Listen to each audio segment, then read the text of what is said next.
for letting us in your home. I'm just happy for you to be here. Come on in and let's walk around. Wow, this is so beautiful. Thank Oh you. my goodness. Thank you. So you're taking us on a tour of your home, and we're so excited because this is our first episode of 50 Questions with goodness. Remarkable Women. So I couldn't think of a better person to start this series off with, and I'm like, let's get to it. I'm so excited. Okay, all right. I get to be the guinea pig here, so I'm always happy to do that. Anything for the forum, right? Anything for the forum. Yeah. All right, so let's start. I'm going to actually start someplace you didn't expect me to start. I'm going to start in the ladies' room, in the powder room, because it's one of my favorite rooms in the house. You will see why. So, let me just do something here. Let me put this up. I love the red. I love the red. So this is you. One of my signatures is having a red powder room, but the important thing is the decor. So I want you to just see. So my husband and I, for 10 years, sponsored a lecture at Arizona State University called Women of the World, until I ran out of my famous friends who would do it for free for us. And but it was really fun, and you can see all of these wonderful people. And then the other thing that I will point out to you is that when I was in Vanity Fair as one of the 200 women legends, leaders, and trailblazers, what was really funny was, and this is why my assistant created this tableau for me, is you see the topic is 200 women leaders, right? This is supposed to be about women. Who did they put on the front cover? Brad Pitt, right? So when we talk about implicit bias that women still face these days, that's a very good example. So I keep it to remind me of exactly that. Wow. All right. Now, you know, I think that family history is really very important. And while I almost never use my mother's china and crystal, and I even have a little bit of my grandmother's here, I keep it because it just gives me a sense of the family, you know, the family history. And every once in a while, like when I had the small dinner here for the Women's Forum 50th anniversary conference, I used my mother's china and crystal, and it just made me feel very happy. It made me feel just very happy and grounded. So there we are. Now, unlike many New Yorkers, I actually do cook and I do eat at home. So my kitchen is very important. My son calls it a one-butt kitchen, and it pretty much is. But for a New York apartment, it's pretty functional, and I like it a lot. So I spend a lot of time in my kitchen, and I love feeding people. It's one of the things that makes me happiest is cooking and feeding people. So there we go. So where shall we go next? All right, let's go in my office, okay? Yeah. Let's go here in my office. So this is, people often ask me, where is Take the Lead located? Take the Lead is a nonprofit organization that I co-founded 10 years ago. And our mission is gender parity and leadership by 2025. That's next year. We've got a lot of work to do in the next year or so. And so I always just say, well, our headquarters are wherever my computer and I are. And so this is like it. This is where we are. We have a conference coming up.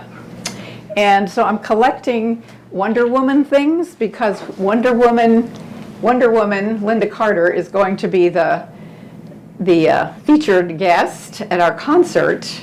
She will be receiving our Leading Woman Award, and I can't resist every time I see some Wonder Woman artifact. This is from the 1950s, by the way.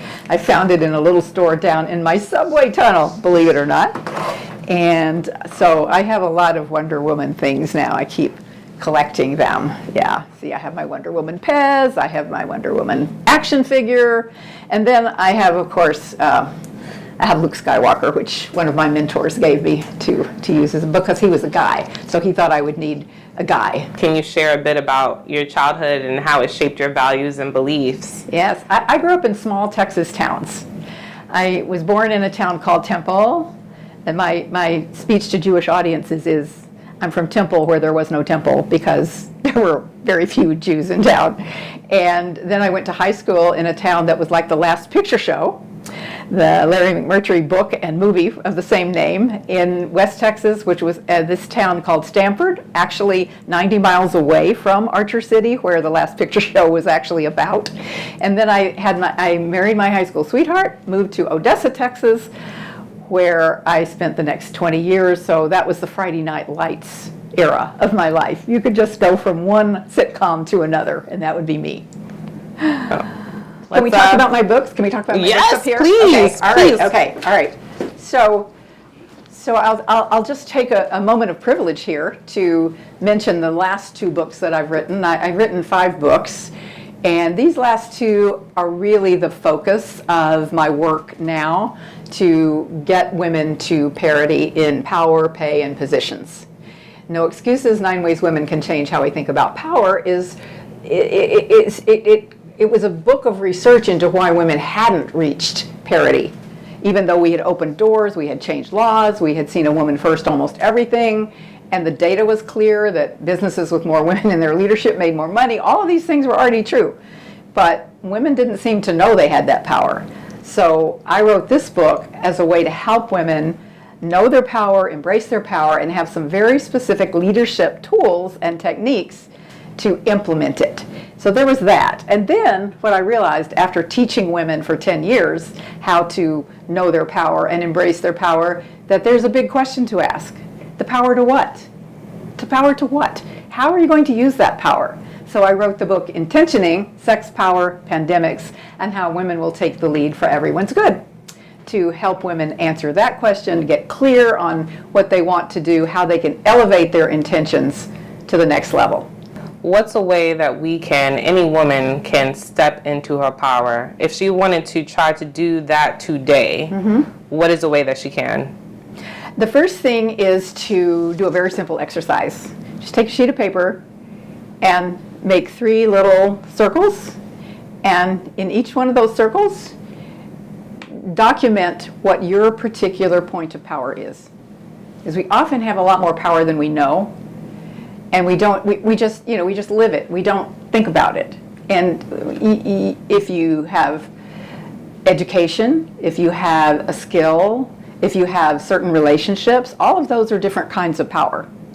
So first thing is to get in touch with that. And then the second thing is, what I have found, the most important thing for women is to shift how we're thinking about power from the oppressive, old-fashioned idea of power over, which the narrative of history has always been written in, about wars and fighting and scarce resources. Shift that, get rid of that.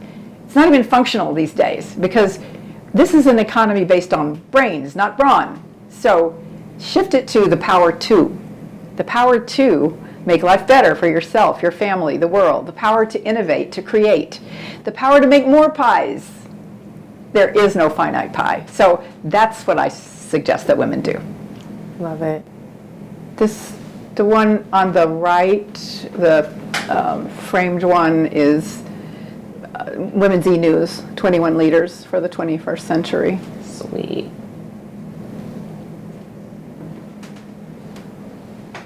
This one right here too.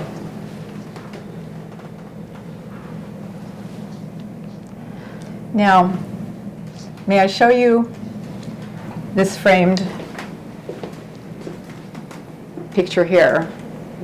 I was going to ask you about that. What is that? What is this? What does it mean to you? Well, after my grandmother, my father was the next important person in my life, and he always said to me, excuse me, my father always said to me, "You can do anything your pretty little head desires," which for a man of his era was pretty forward-looking.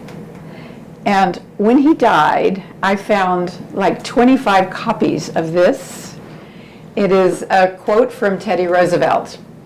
It's not the critic who counts, not the man who points out where the strong man stumbled or where the doer of deeds could have done better.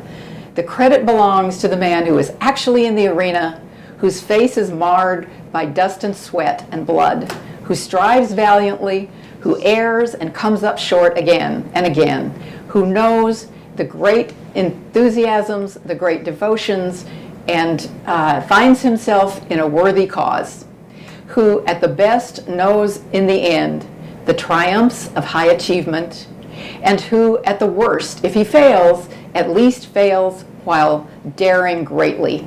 So that is his place. So that his place shall never be with those cold and timid souls who knew neither defeat nor victory. Wow. And that sums up my father really quite well. He was a serial entrepreneur. He was a brilliant entrepreneur and also somebody who knew how to run his business into the ground and make it a failure. So he went through all these highs and lows, and he never lost his optimism. And I feel very grateful that I inherited that optimism about life. Yeah. How would you describe the style of or atmosphere of your home? Well, I like a sort of a clean, modern look, but the thing is, most everything I have has some meaning from a friend or a family member, or actually, like, I would say 75% of the art that I have was a purchase at a charity auction of some kind. Everything has some meaning. So I'm not really rigid about a particular style. If I like it and it feels good, then it's the right thing. Yeah. What's the significance of these art pieces I'm seeing on the wall? These are beautiful. Thank you. These are done by my very wonderful friend and artist, Beth Ames Schwartz. It's part of a series of 12. There are 2 here, and there are 2 more over there by the window. And the series is called Israel Revisited. And she spent over a year going to 12 places in Israel and other nearby countries and gathering soil and minerals from each of those places. And each one of these represents a location and a woman. Wow. And so for example, the purple one is, that one is Rachel. That represents Rachel. The one up top. The one up top. Mm-hmm. The one on the bottom, which she recently was a guest in my home, and she told me it's upside down. So I have to get it, fixed. That one is Miriam and the well. Miriam was Moses' sister who found water in the desert. So that's an example. And the other thing is the story that she tells about these. They're made from handmade paper. And she takes the paper and she tears it and beats it and burns it and then puts it back together. And she says, because that's what life is like. Life tears you and it burns you and it harms you, and then you put it back together and it becomes a beautiful thing. So Beth she's just really amazing. She's a fabulous artist. And actually, she donated 2 full sets of these multiple originals to my Planned Parenthood affiliate when I was in Arizona. She's from Arizona, is in Arizona. And so these are an example of purchases from a charity that I have. The large painting over the couch is very special to me because it is a painting that was done by my cousin when she was a student at NYU. And it's not that it has a particular meaning. She painted it of her college roommate for a class, I think.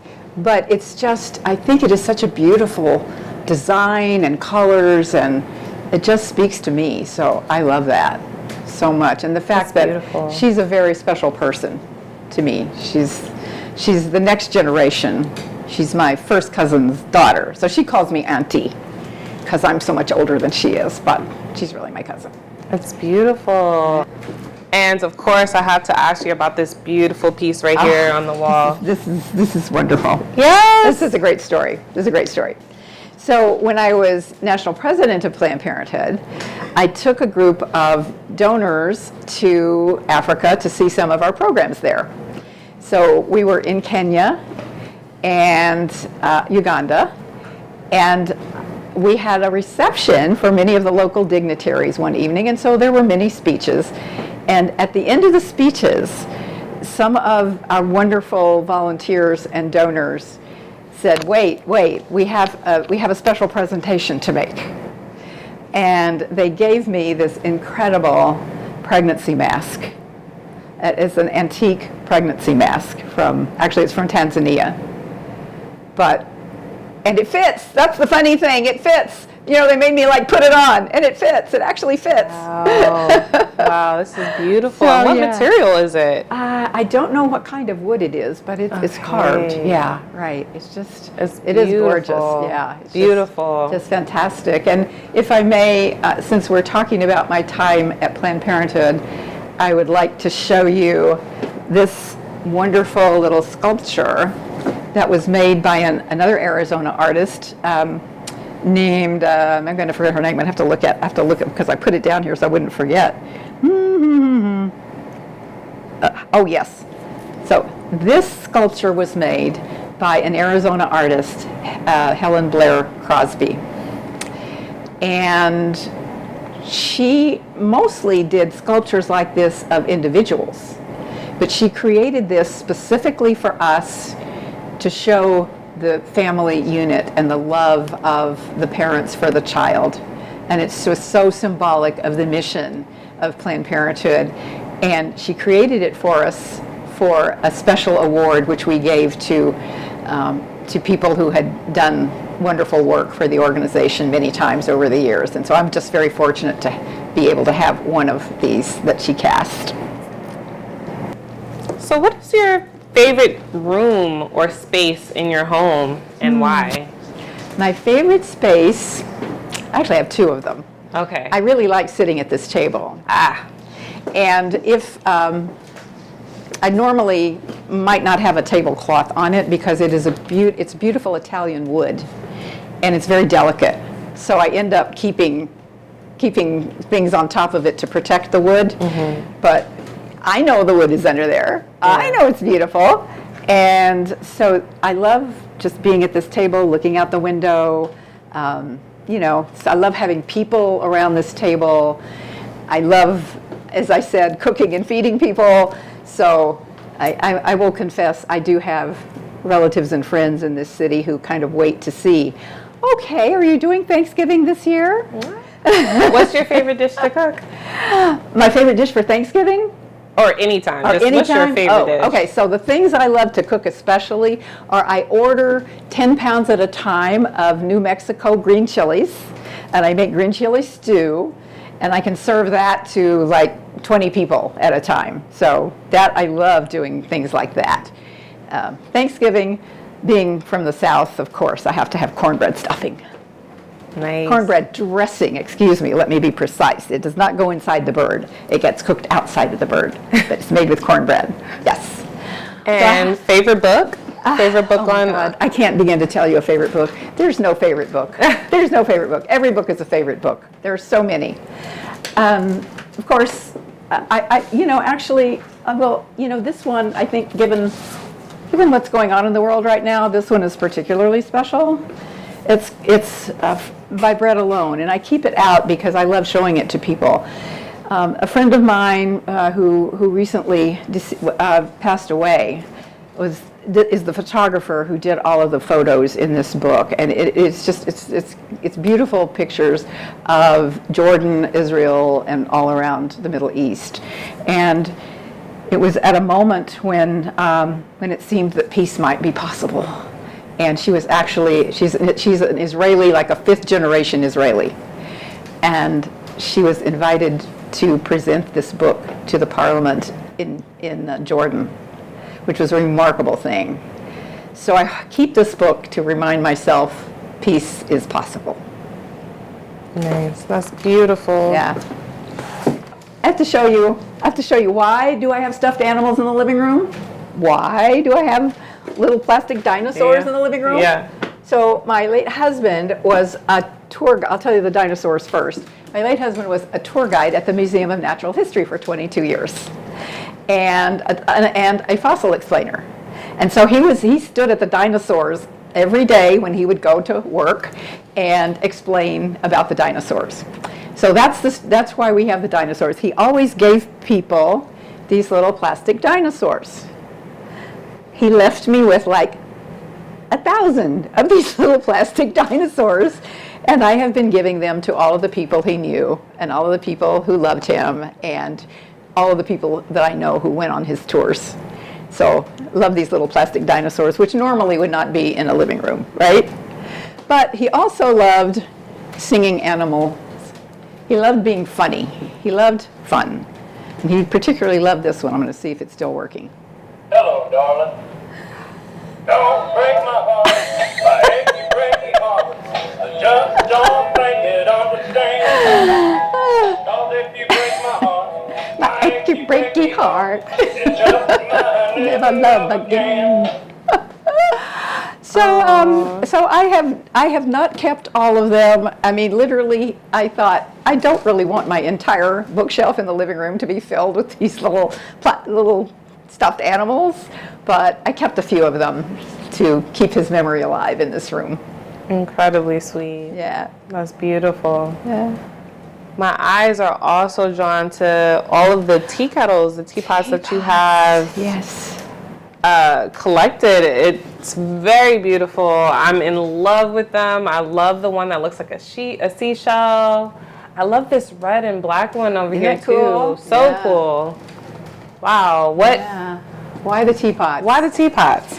Well, when I first came to New York, I was by myself because we had just built a house in Arizona, and my husband was a New Yorker who moved to Arizona and said he would never go back to New York.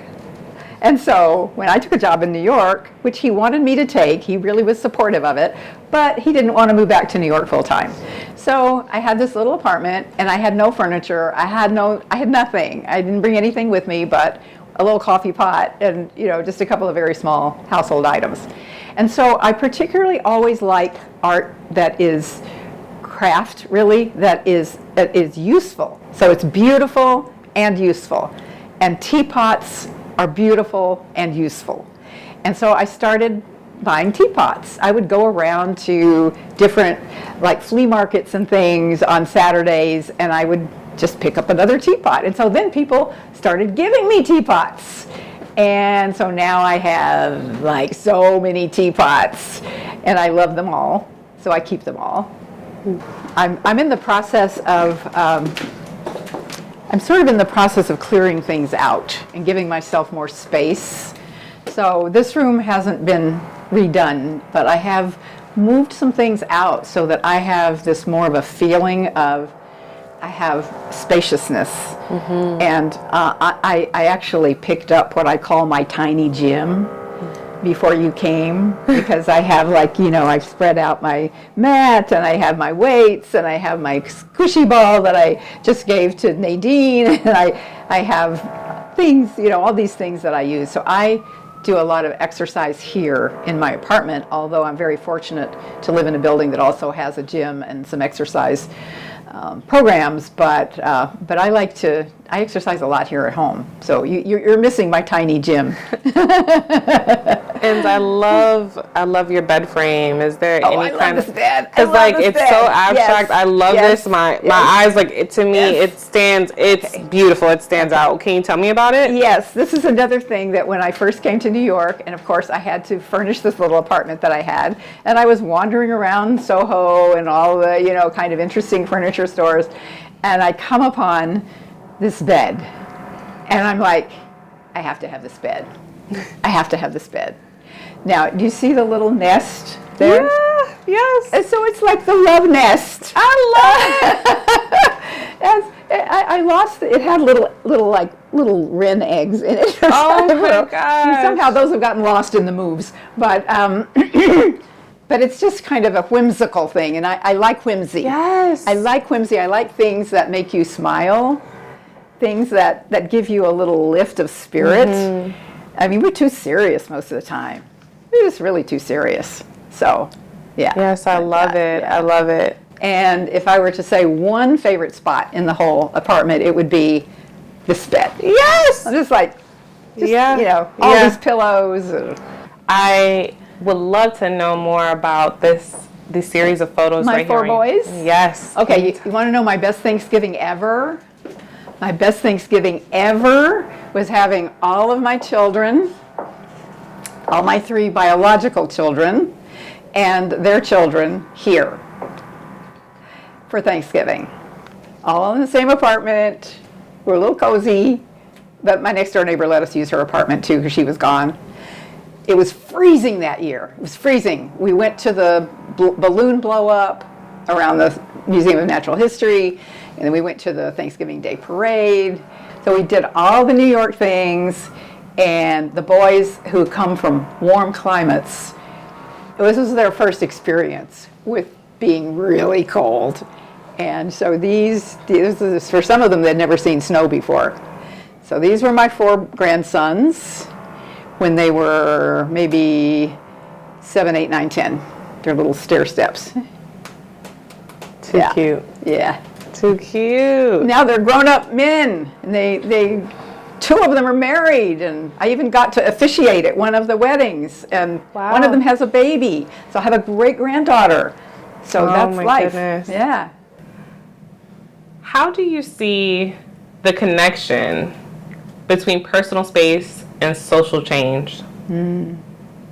It's kind of a random, but Yeah, but so first of all, you have to be comfortable in yourself.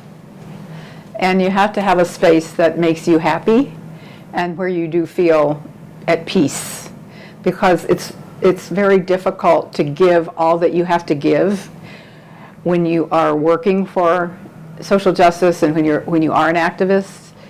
You can't sustain that level of energy unless you replenish yourself. And you are the only source of your own energy. You are the only source of your own power.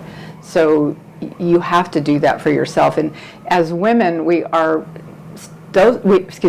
as women, we are so socialized to think about other people first and to take care of other people. And not that those are bad things, but we need to balance that with really realizing what is the space that makes me feel happy so that I can go give that to other people. sweet. Do you feel like you have a home that aligns with your values? I think the reason that I'm so happy in this apartment is that it does align with my values. I mean, it's not the fanciest, it's not the showiest, it's comfortable. It's just very comfortable, and it is large enough that I can have friends and family come and also be comfortable and enjoy themselves here. And I you may have noticed that I actually have 2 desks because I have so many visitors. Honestly, it happens when you have an extra bedroom in New York, you have a lot of friends all of a sudden. And so I have many people who come when they're visiting friends and family. And so I often don't have the use of that desk, so I put a desk in my bedroom so I can keep doing my work when I have people using the other room. And that's how I keep it going. What tips would you give to someone who is looking to decorate their home in a way that they feel at peace in, as you talked about? Don't think about what anybody else likes. Think about what really makes you feel good, feel happy. I mean, I have these pops of red everywhere because I love the color red, and I love color in general. So when I moved into this apartment and all the walls were white, I said, I have to get some of the walls painted. So some of them are kind of a gold color, some of them are red. And I mean, that made me happy. So make yourself happy. Your home is where you need to be feeling like it's really your nest. You want to be there. What legacy do you hope to leave through your career, from your career, and through your activism, what legacy would you like to leave behind? Well, I've been so fortunate that I've been able to turn my activism into actual leadership roles. And so, I say about nonprofit leaders let me try that again. I say about nonprofit leaders what Ann Richards used to say about Ginger Rogers and Fred Astaire, which is that Ginger did everything Fred did, but she did it backwards and in high heels. And in truth, as a nonprofit leader, you have to have all the business skills, you have to have all the financial skills, you have to be an entrepreneur, you have to have all of these additional skills. You're not just an activist. You really have to know how to run an organization and how all the different parts of it. So having had the opportunity to do that, and to be able to have documented so much of what I learned in the two books, No Excuses and Intentioning, I want my legacy to help other people, because I think leadership is leadership, and so men can really benefit from it as much as women. But my true passion is for these books to be the legacy, and maybe there'll be another book or two, who knows, for these to be the legacy that really help another generation of women to continue to grow, to learn, to lead, and to aspire to their greatness. How has your home influenced your personal growth and self-discovery?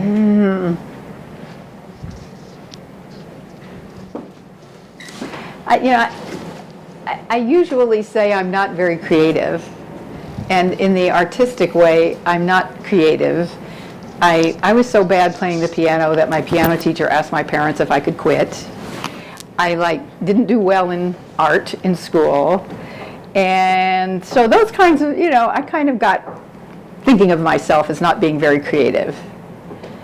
But in your home, you get to be creative. You just get to be creative. And as time has gone on, I have gotten more and more in tune with what are the things that I enjoy creating. And mostly what I enjoy creating is a pleasant color palette, and also sort of a mix of things, not any one style, a little eclectic styles, and just a lot of color and soft fabrics and things. I like textures. What does home mean to you? And has that meaning evolved over time? Home means to me where my family can gather more than anything else. And I do enjoy having friends over as well, but home to me is almost synonymous with family and with comfort and being able to just relax and be who you are and nobody else. How do you hope your career and story inspires others to pursue their own paths in their careers and hopefully in activism and social justice? So now I'm going to show you my bathroom here. Don't ask me why I put all this in the bathroom. It just all seemed to fit. But I think, actually I do know. It's because I was moving from one phase of life to another phase of life. And while I had a wonderful 30-year career with Planned Parenthood and had the incredible opportunity to build a small affiliate into a medium size and a medium size into one of the largest in the country, and then to be the national president, that was all wonderful. But when you leave, you have to leave. And so I was moving into a different phase of my life, and that was when I started writing books, and then when I co-founded Take the Lead. But in this little nook, in this bathroom, I'll show you one of the highlights of life.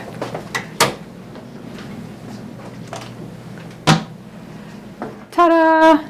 Oh, wow. This is from the March for Women's Lives in 2004, which was, at the time, it may have been bested by the Women's March in 2016, I said 2017, but it was the largest protest march in Washington in history.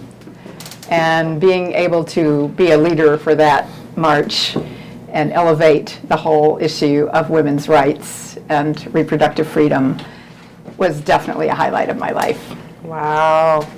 So what did you think about SUFs? I loved SUFs. I loved SUFs so much.